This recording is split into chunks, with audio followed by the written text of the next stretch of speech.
Во штип расне граѓанската неодговорност при користењето на комуналната инфраструктура, а јавното предпријатие ИСАР се почесто интервенира во отстранување на дефекти. Вчера, службите на ИСАР го отстранија последниот голем дефект, чии автори се едни, кои големи проблеми им создадоа на други граѓани.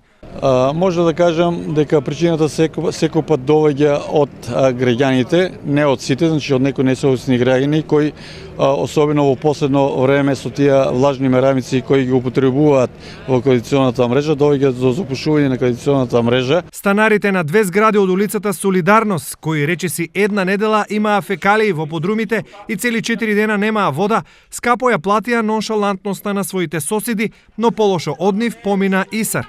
Значи, за 8 часа го отстранивме дефектот, но тоа чини пари. Значи, граѓаните треба да знаат дека тоа се нивни пари. Може тие пари да се употребат за нови канализационни мрежи или реконструкции на постоечките веќе канализационни мрежи. Значи, повик до граѓаните, секој да внимаваат како ги употребуваат канализационните линии.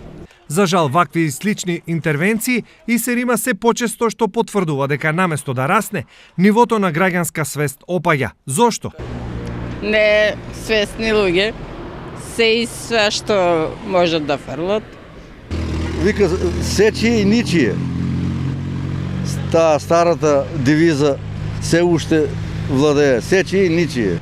И па у 20 станара секој има различно мислење, што џабите, значи што двојца, тројца, ако некад да се сложат, исто ти доаѓа, кој да нема ништо. Треба кукни совети да се има, да се одржава, да се онаде.